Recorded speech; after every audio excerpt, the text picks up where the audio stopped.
une autre table ronde consacrée aux interfaces mobiles. Donc j'invite Julien-Henri Maurice, CDO de Bazar Chic, à nous rejoindre, Grégory Laurent, Country Director France de Western Union, à nous rejoindre, et Arnaud Golab, responsable digital CRM et Apps chez Citroën, à nous rejoindre. On peut les applaudir.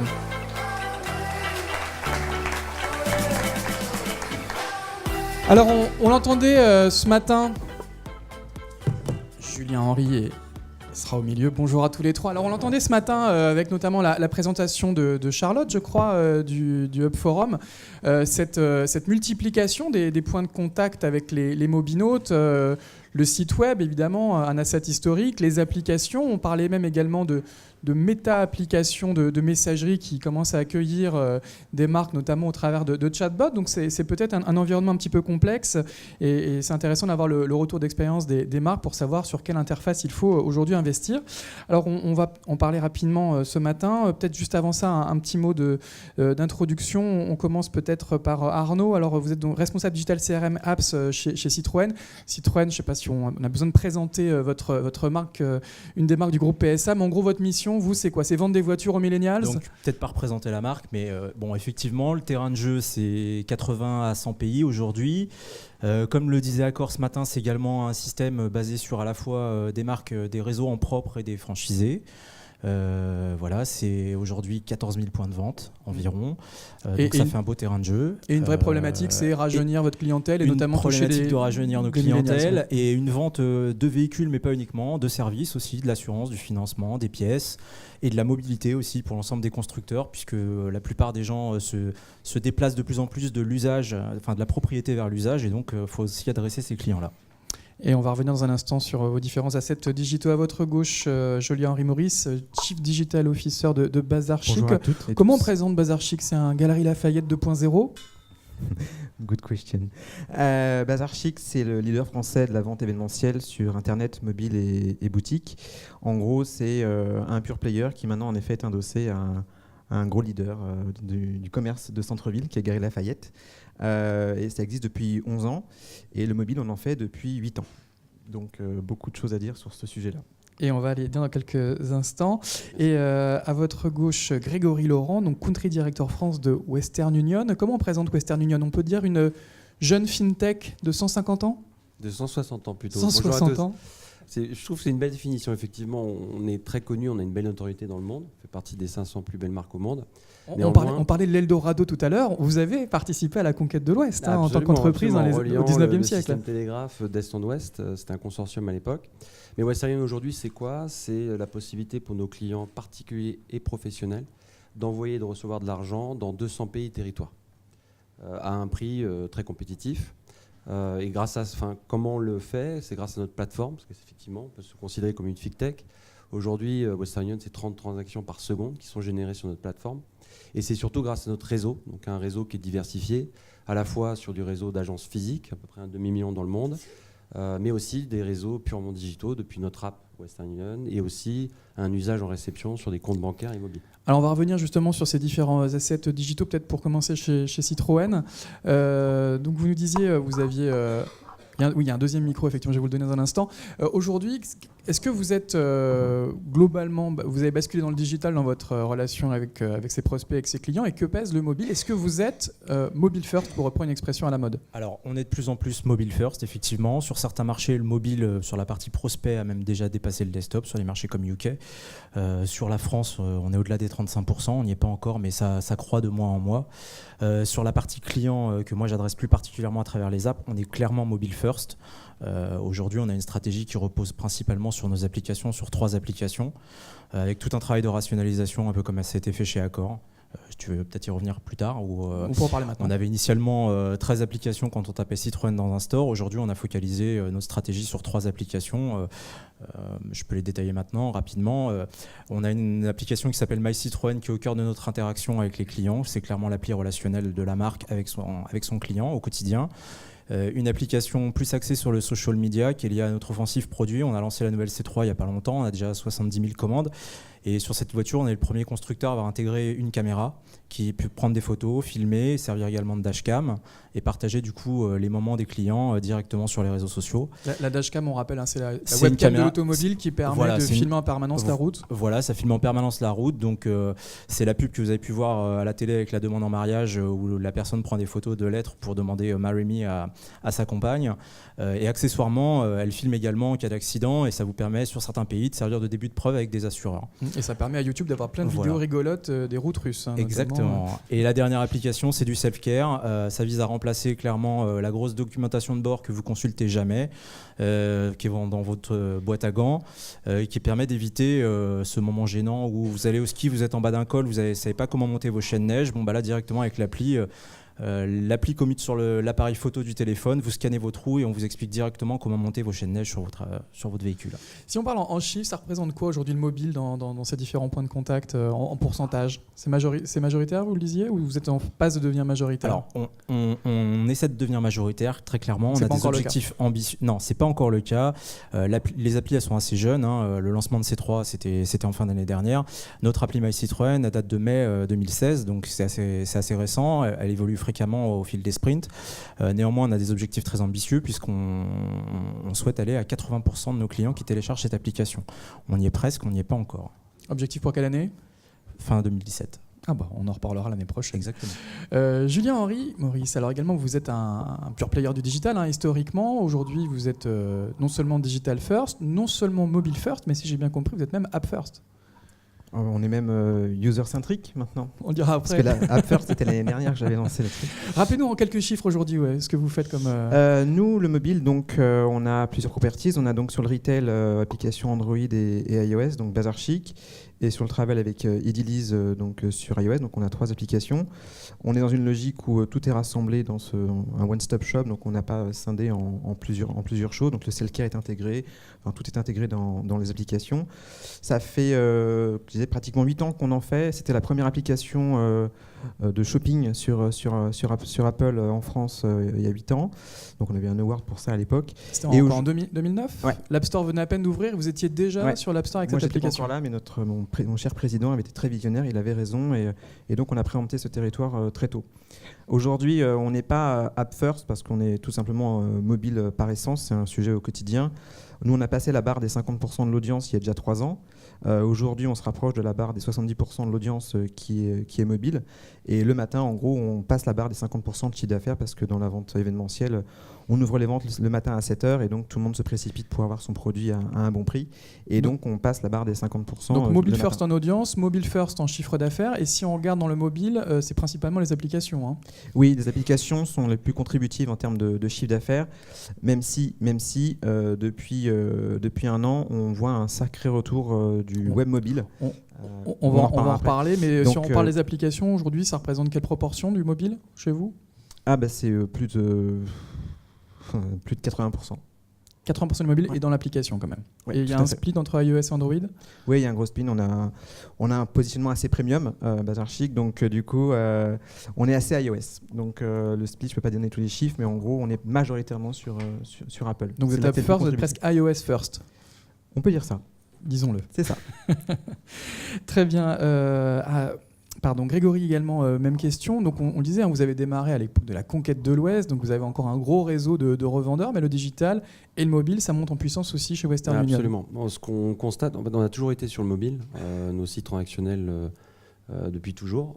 Néanmoins, on est en train de déployer un maximum, et dans notre vision, c'est de le déployer partout dans le monde, c'est notre application mobile Western Union. Et effectivement, en termes de proportion, aujourd'hui, le digital, globalement chez Western Union, c'est à peu près 10% du chiffre d'affaires, et le reste qui est fait effectivement à partir de points de vente.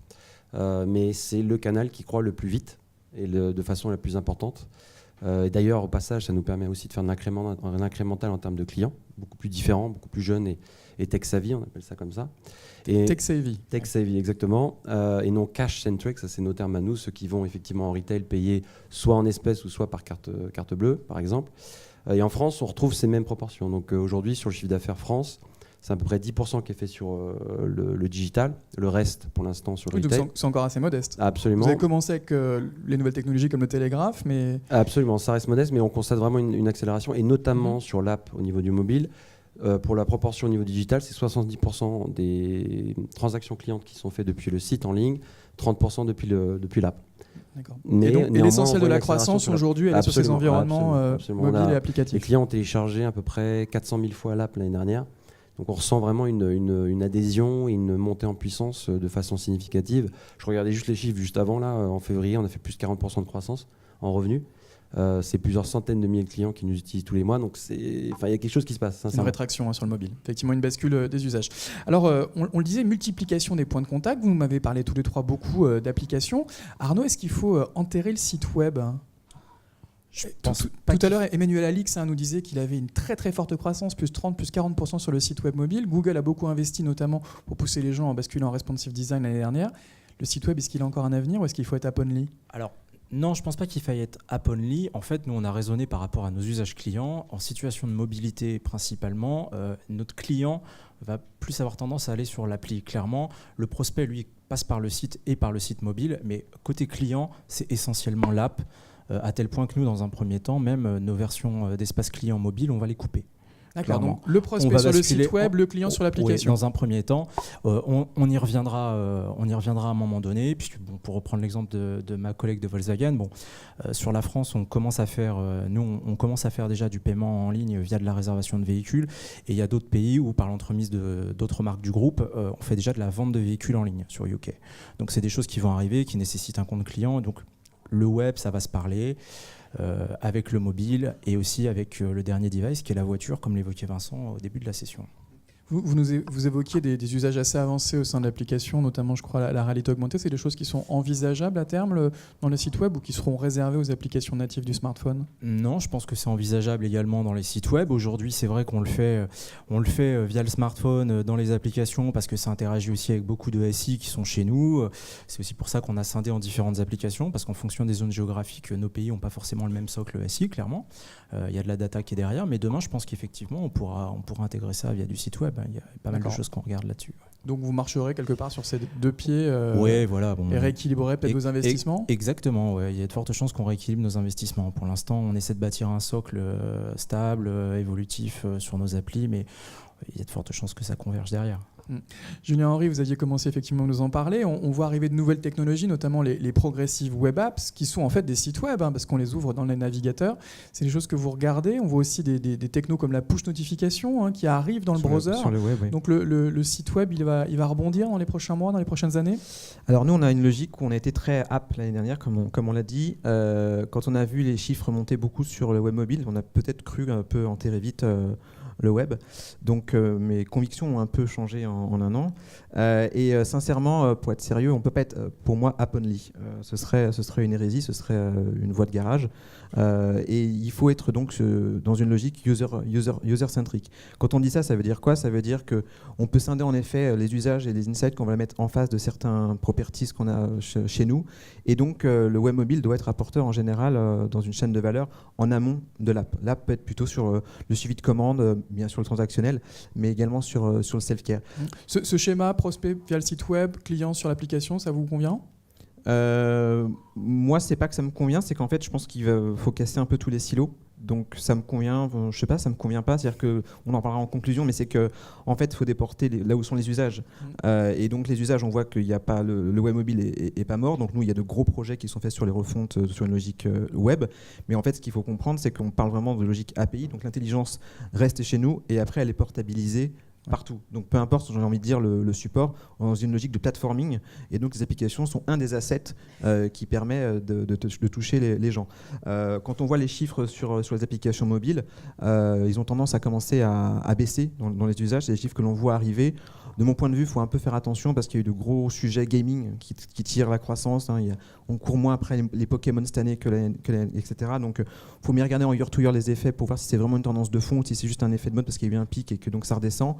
Mais en tout état de cause, on sait quand même que de moins en moins de gens installent des applications, qu'ils en utilisent de moins en moins, même si les mémoires des téléphones évoluent et grossissent, et que donc ça pose des questions par rapport à ce que je disais aux usages. Donc il faut raisonner vraiment intelligence, properties et tout ce qu'on peut avoir en flux, en intelligence que l'on a créé sur du SI digital en interne, et l'onboarder partout où il faut. Et c'est vraiment là-dessus que je Et on va y revenir dans un instant sur réfléchit. les applications plateformes. Grégory, même question. Vous avez jusqu'à présent beaucoup investi sur les applications. C'est peut-être pour ça qu'elles montent. Vous auriez pu investir Absolument. plus sur le site Parce web qu'on mobile. a mis effectivement énormément de budget, même 80%, 80% du budget hein. marketing, de mon budget marketing l'année dernière. Donc du coup, puisqu'on les a aussi, applications, elles montent parce que c'est le levier sur lequel vous avez massivement absolument. investi. Puis on a investi aussi dans la télé, donc on a fait une publication de notre spot. Mais néanmoins, sur cette même stratégie, on veut absolument garder les deux canaux, enfin si je peux appeler deux canaux, sur le site institutionnel et l'application. Parce que je suis d'accord, au-delà des usages différents, parce que c'est vrai que sur le site, quand on fait une transaction de transfert d'argent, il y a des informations à compléter, voire même des copies de pièces à fournir. Quand il s'agit de s'enrôler, on appelle ça KYC, Know Your Customer. C'est un métier assez exigeant là-dessus. Et donc là, parfois, le desktop est beaucoup plus adapté. Mais au-delà des usages, effectivement, nous, on a cette stratégie de plateformisation, d'intégration. Ouais. Alors, Et même au-delà du desktop, rebondir. le web mobile aujourd'hui, est-ce que sur la partie enrôlement du client, est-ce que vous pouvez faire tout ce que vous faites dans une application avec Non, un mais ça, site c'est web un très bon point, effectivement. C'est-à-dire que l'application... Site web mobile, hein, évidemment. On essaie de retrouver toutes les fonctionnalités du site transactionnel sur l'application mobile, mais pas forcément... Qu'est-ce qui manque ? Notamment cette notion d'enrôlement. C'est-à-dire que quand un client a besoin de confier des pièces, parce que c'est comme ça, un transfert d'argent à partir d'un certain montant, une certaine fréquence, il faut fournir sa copie de pièce d'identité et autres, on a effectivement une WebView qui est utilisée pour permettre du download, enfin du upload de documents à nos clients. Et ça, on ne peut pas le faire dans un browser mobile ? On pourrait, effectivement. Ah, donc ça pourrait venir, mais pour l'instant, le site web ne le proposait pas, c'est ça ? Exactement. D'accord. Donc il y aura, j'imagine, un rééquilibrage de vos investissements dans les prochains mois également ? Absolument. D'accord.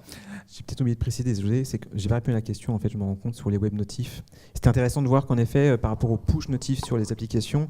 C'était une des valeurs ajoutées des applications, il y avait du push. Exactement, et de toucher vraiment, d'avoir une zone de reach, encore une fois, par rapport à des usages, et on sait que notamment Chrome est une grosse porte d'entrée avec toute la galaxie Google sur le web, et donc c'est aussi ce qui donne ce talent par rapport au web mobile qui se réveille.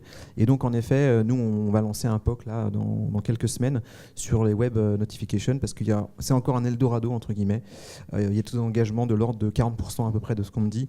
Donc on est vraiment dans une logique de touchpoint, c'est-à-dire que si la personne en règle de gestion n'a pas ouvert le push notif, n'a pas ouvert sa newsletter, alors il y a des règles de gestion qui sont derrière sur le SI qui vont dire qu'on va pusher le web notif dans une logique de pression commerciale unifiée.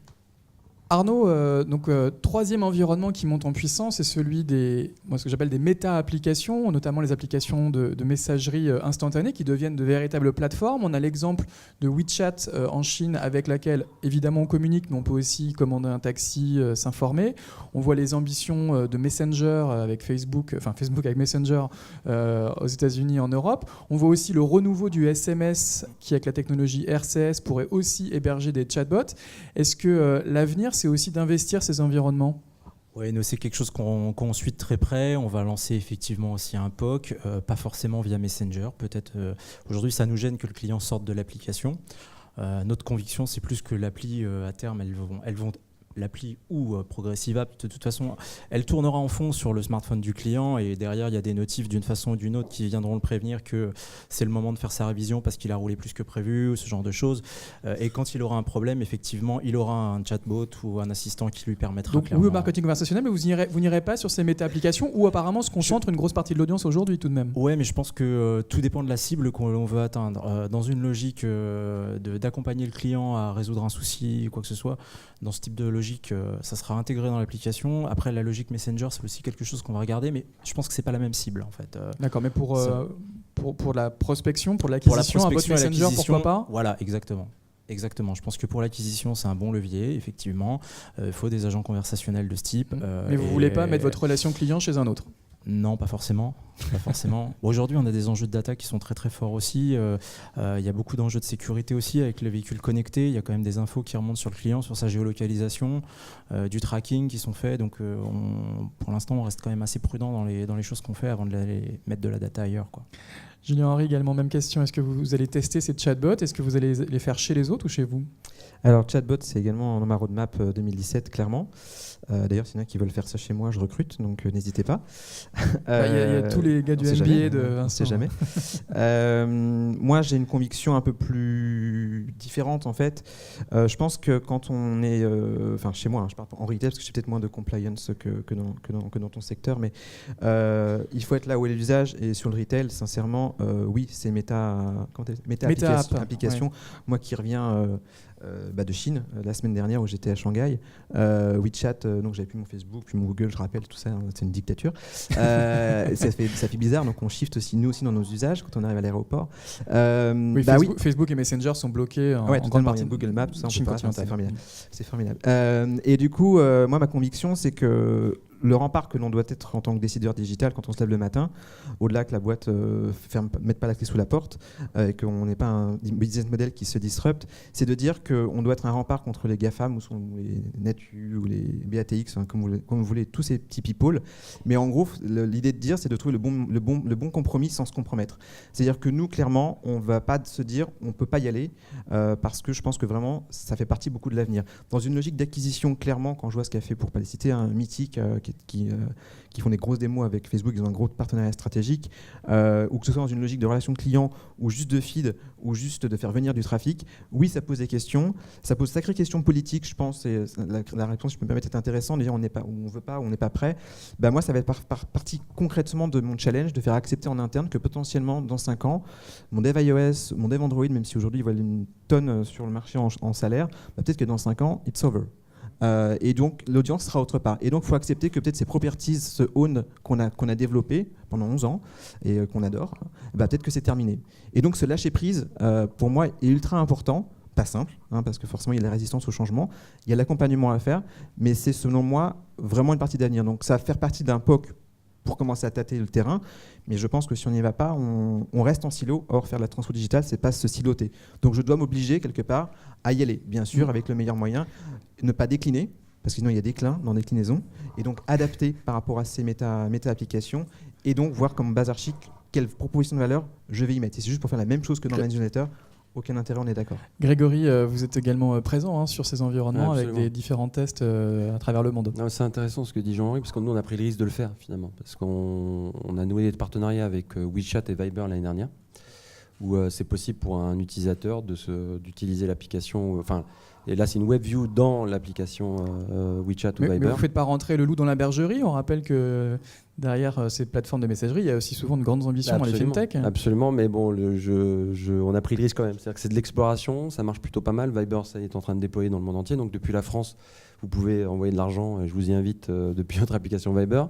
Mais là où effectivement on a été plutôt intelligent, en revoyant le contrat qui fait une centaine de pages, quand on crée un profil dans l'application Viber pour exemple, c'est un profil qui est aussi disponible sur notre application mobile Western Union, donc notre écosystème à nous. Donc on utilise le trafic là aujourd'hui. C'est-à-dire que nous, on essaie de se générer de l'audience. C'est que du plus pour nous, parce qu'encore une fois, le digital pour Western Union, c'est 80% d'incrémental. Donc voilà, c'est en exploration. Donc nous, on a fait le... On doit rester ce qu'on disait, on doit rester brand-centric, l'intelligence doit rester chez nous. Par contre, les touchpoints et l'intelligence doivent pouvoir être onboardés de façon compliant. Et c'est ça le challenge en temps réel, évidemment, avec un SI qui peut répondre comme il faut, en scalabilité. C'est mon enjeu, moi, quotidien. Quoi. Et d'où on a développé donc, une position de marque Powered by Western Union, donc sécurisé par, et le logo Western Union apparaît. Ouais, finalement, la marque, la marque ça restera on a la première interface qui est la marque. Ça doit rester le centre, peu importe où c'est. Et c'est ça que ça va faire exploser, je pense, beaucoup de métiers, comme l'acquisition de trafic. Si finalement c'est dans les méta, faire venir tout ce trafic et le payer sur nos propres properties, ce sera de moins en moins peut-être le rôle des... Il nous reste une petite minute. Arnaud, je vais vous demander un hashtag de conclusion. Hashtag customer, c'est lui qui décide. Très bien. Et on invite tout le monde à s'acheter des Citroën. Julien Henry, à mot de conclusion. Hashtag chatbot, sachant que le premier c'était 1966, donc n'oublions pas qu'on fait du neuf avec du vieux. Hein. Donc chatbot, exploratoire cette année. Et on invite tout le monde à faire ses courses chez Base Archic ou Galerie Lafayette, c'est pas très loin d'ici. Les deux, évidemment. Également, Grégory, un hashtag de conclusion. Ouais, je dirais un hashtag international. L'idée, c'est effectivement pour Western Union, n'importe où, n'importe quand, n'importe quel support, à moindre coût. Voilà. Très bien. Et on invite tout le monde à ouvrir un compte chez Western Union et envoyer de l'argent à ses amis partout dans le monde. Il faut justement, c'est pas très cher. C'est pas très cher. Merci à tous les trois pour ces témoignages.